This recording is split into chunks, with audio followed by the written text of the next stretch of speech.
Hey, this is Len, And Marcus, and we just saw World War Z. well, yesterday. Yeah, within the past week, we saw World War Z. Yeah, it was all around an amazing movie, I think. It was very good. Just before we go any further, there will be spoilers in here, so... Major spoilers, so But forewarning. it was... And even if you think you're okay, you're safe because you read the book, it's different from the book in quite a few aspects, so no, Which- you're not safe from spoilers. It kind of does have to be, I feel. The book was like the recounting of the War of the Zombies from a bunch of different sources, right? Yeah, I believe there is 4 different sources, is what I've heard. I haven't read the book myself, so I'm not positive. But from what I've understood, it's 4 different people giving their recount of the World War Z, basically. Yeah. So So it kind of makes sense, the changes that they made to it. yeah. What was some of your favorite parts about it? Like, what did you enjoy the most about it? I just like the scope of what the zombies were able to do. Like these weren't your slow shuffling zombies like in the book. These are just sprinting at you zombies, pretty much mindless. Yeah, they are very sound oriented. Absolutely. And we see that in the instance where he gets to Jerusalem.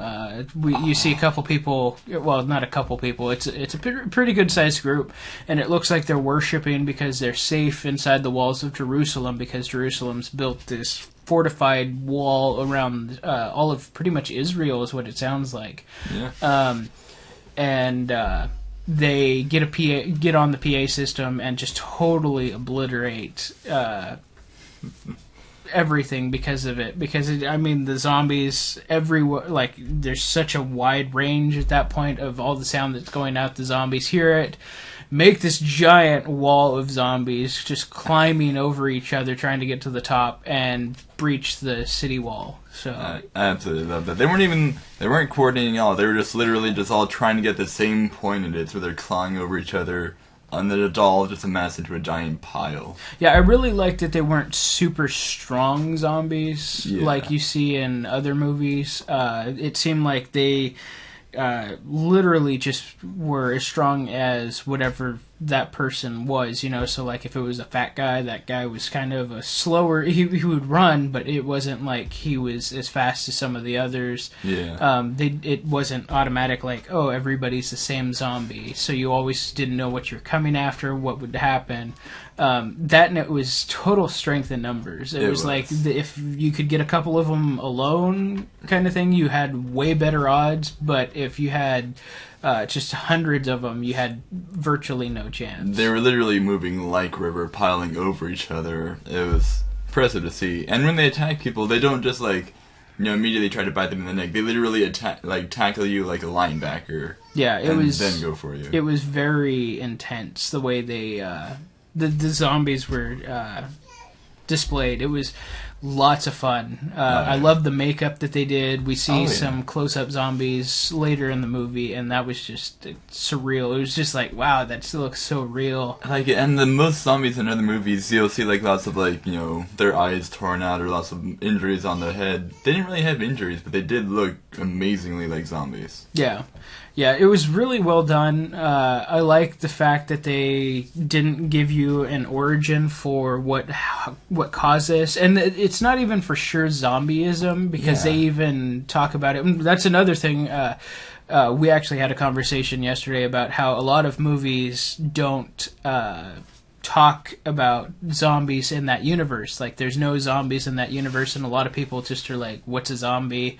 What are we fighting against? Whereas, like, in our reality, we watch all these movies. But going to World War Z, they do actually make references to zombies, and it was really kind of cool to see that they've actually, incorporated, yes, this is a topic that would be around during that time. Yeah. And it was just kind of cool. I mean, you had the guy from Jerusalem who was like, I'm the 10th person basically put here to be like, yes, this could happen because of all the things that had been happening. Yeah. Their government... The first 9 people would not believe it, so the 10th person has to believe it. Right, and they get an email or something, and it says zombie, and he believes that that's truly what they're talking about, and that's what gets Israel to build the walls so fast. Yeah. And that actually saves them for quite a while, but since they don't know the full aspect of like the zombie or this virus, like the person, it kind of screwed them in the end. I think they went around building the wall. It was a great idea. It saved them for a long time. But they should have been getting like at least a couple zombies trying to research them also. Yeah. And I understand it's an extremely dangerous situation to try and do that because, like we see at the start of the movie, how fast they change. Yeah. And that is just unreal watching them change. It takes like 10 seconds and they like spasm around while they're changing. It's just inhuman almost. The way they do it. Yeah, and like we said, we don't know if the virus just kills them off and then just makes them like these mindless rage monsters or whatever it is. Because people say that they're being attacked by the Walking Dead, but they look dead, but I never actually see dead bodies rising up. Yeah, like the very first guy we see get infected, he gets bit on the arm, and it's just automatic, like he becomes one of them. It wasn't like you had to wait till the guy was dead. It was just automatic. And it was really cool. I loved the little like teddy bear or whatever that was counting along with it. Like one. Yeah, that was creepy. It was really creepy, but it was perfect for that part of the movie. Yeah. And actually, let's talk about Brad Pitt. He was really well cast. Yeah, extremely well cast. I know a lot of you out there don't like Brad Pitt for whatever reason.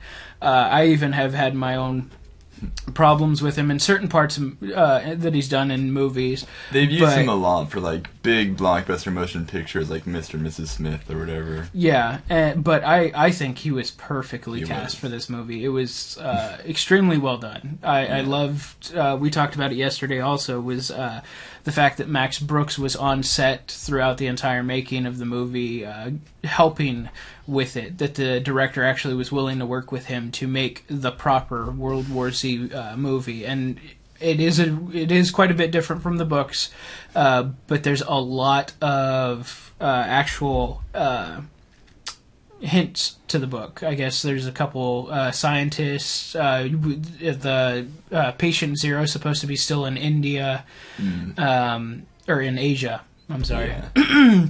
And for the most part, the movie does revolve around Brad Pitt trying to find Patient Zero, which he never really does find.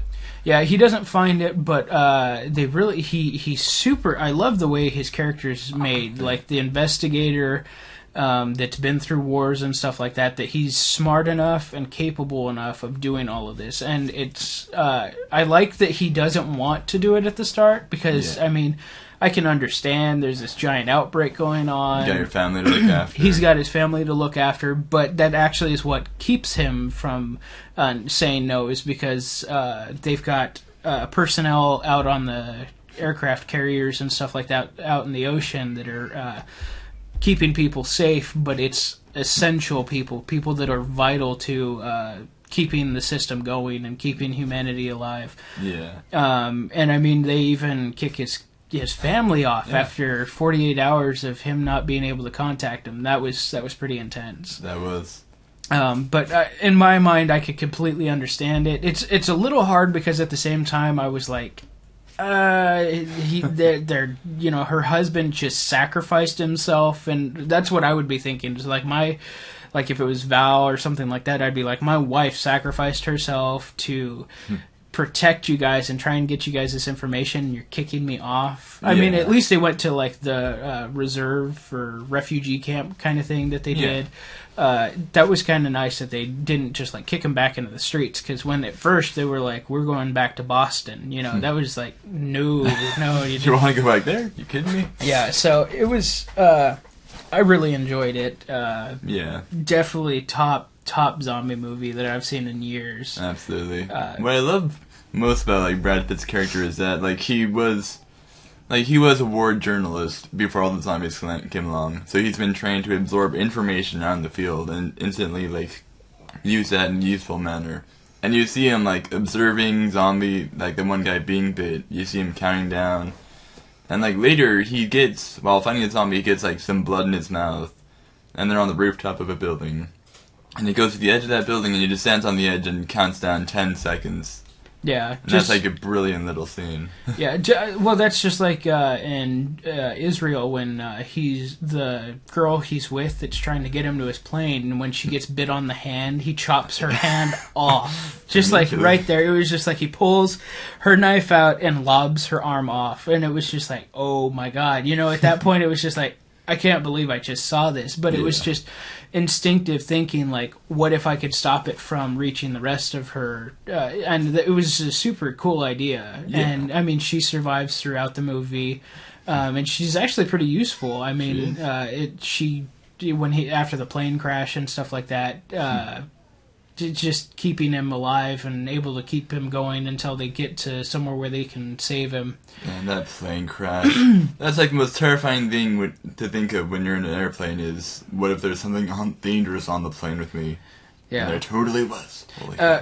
Actually, since we're talking about the plane, what would you do in that instance? Because in the movie, one of the zombies is in the undercarriage of the plane, and one of the stewardesses, flight attendant, stewardess, whatever, is putting something down there, or something like that. She calls the elevator up to the cabin, and the zombie just goes nuts inside the thing. And since all these zombies turn so fast, they've got just like this immediate horde of zombies right off the bat. Tail section of the plane, and like Brad Pitt sees that, and so he thinks, holy crap, he goes to everybody and he's like, shh, be quiet.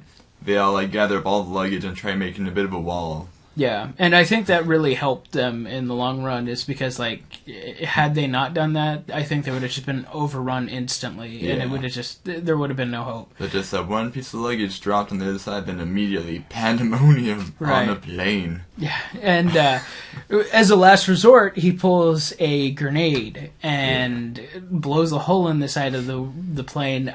I myself was kind of upset to see where he threw it, because it was so close to him. Like, it was only a couple rows back where this giant gaping hole is in the plane. And I was kind of like, I would have chucked it further back.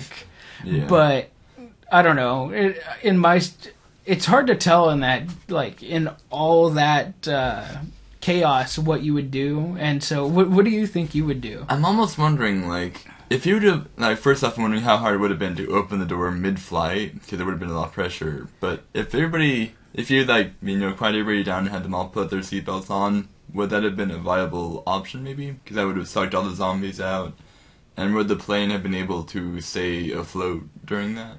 From what I've understood, through, like, watching videos online, Mythbusters, stuff like that, it's physically impossible for a human to open the door mid-flight, because of all the pressure that's built up on the outside and how fast it's going.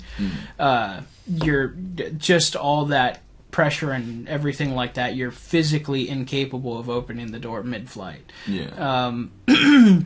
Now, like, I can understand, like, the blowing the grenade, but I would have...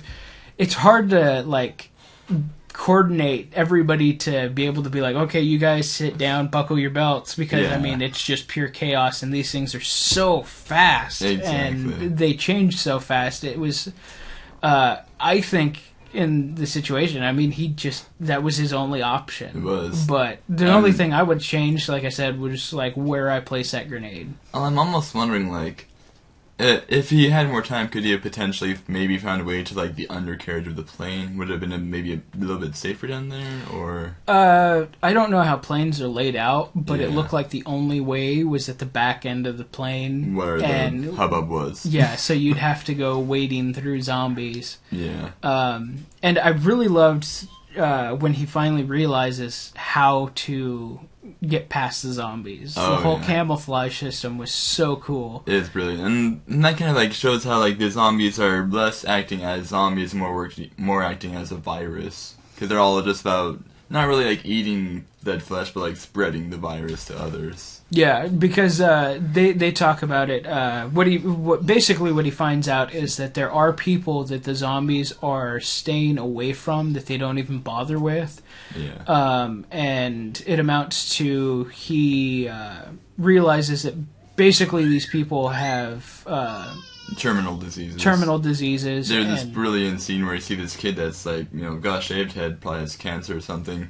Like a river of zombies comes towards him, and they like immediately just like move away from him, like Brad Pitt said, a rock in a river, basically. Yeah, just completely partying. And it was so cool to see a lot of that, because you see the old man also before that, and then it flashbacks to, there's a scene where the guy's stuck in the jail cell, basically, and one of the doctors has been bitten, and he says 8 people in the room just go nuts all around him, and he wasn't touched. Yeah. And it was like, oh, okay, so why wasn't he touched? And it was really cool to see like how Brad Pitt actually was able to look back at all these situations and go, okay, well, what's the common denominator, basically? Yeah. And go from there. And just watching it when he goes, like they have to go in, and one part of the wing of the hospital or whatever research facility, Yeah, for disease control, I believe. is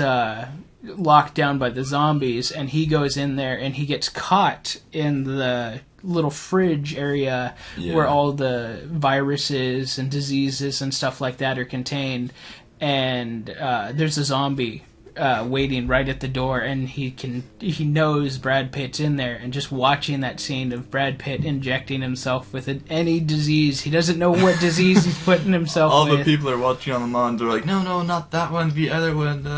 Yeah, and it was just super intense. We're like, oh my god, is he gonna live? When he's like about to smash open the door into the quarantine thing, and like there's a call on telephone saying, no, the code is this and this number.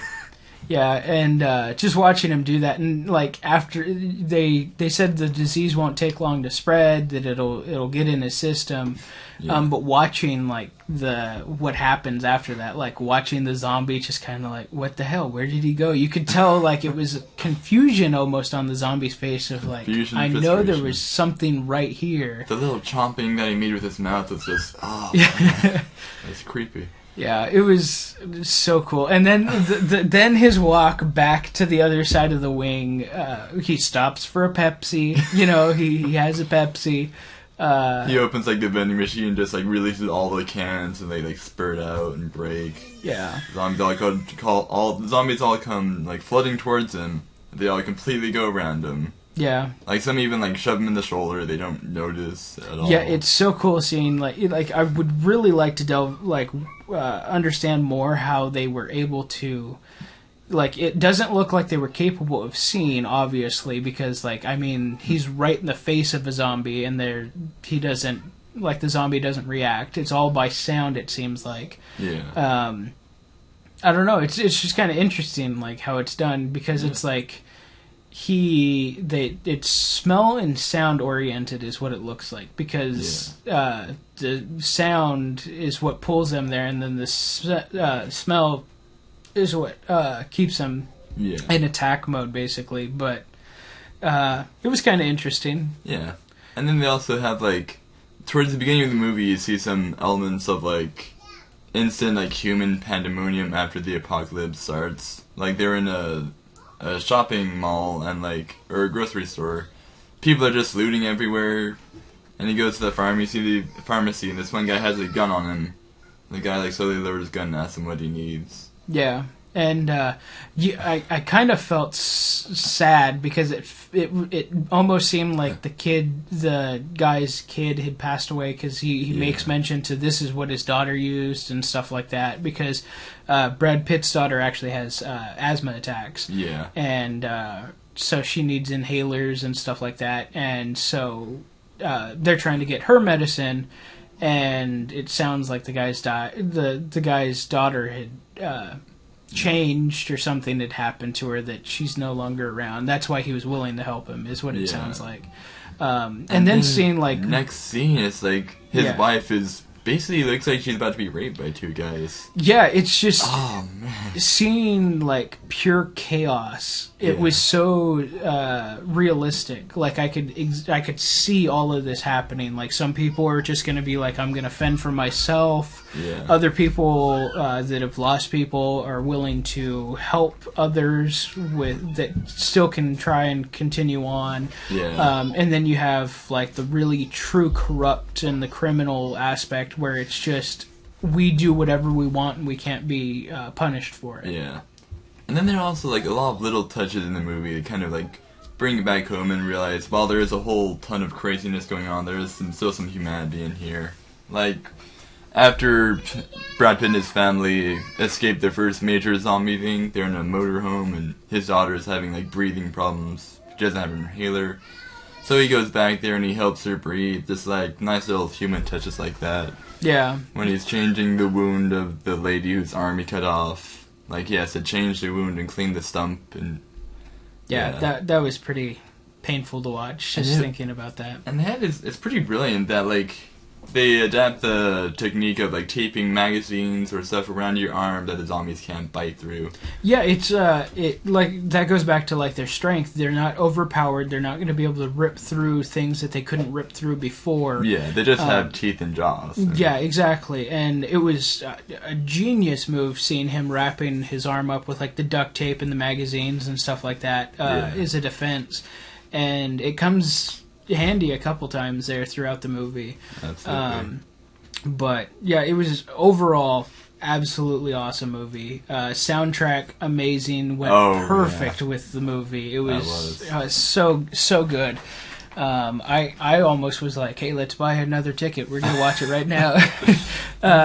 And it just seemed like they tried to do like a good, fresh new take on zombies after all the other ones that we've seen. Yeah, it seemed like everything was just getting way too repetitive, and it absolutely breath of fresh air into the genre of zombies and stuff like that. It's extremely well done. I love the way Max Brooks took over and was like, well, if you guys are going to make a movie on my book, then I want to be there. Exactly. That reminds me a lot of Game of Thrones, where that George R. R. Martin is working on the TV show as well. Exactly. And I mean, that's just held to high standard. Also, I mean, that is such an amazing series from what I've seen of it. And you still have to watch it. Yeah, I still have to catch up. I don't put any spoilers out there, anybody, of what happens. But both series amazing, and I love the fact that the authors are on site at all times, or at least have a large input of what they're going to adapt to it and how it's going to be adapted. Absolutely. Overall, I still want to read the World War Z books, but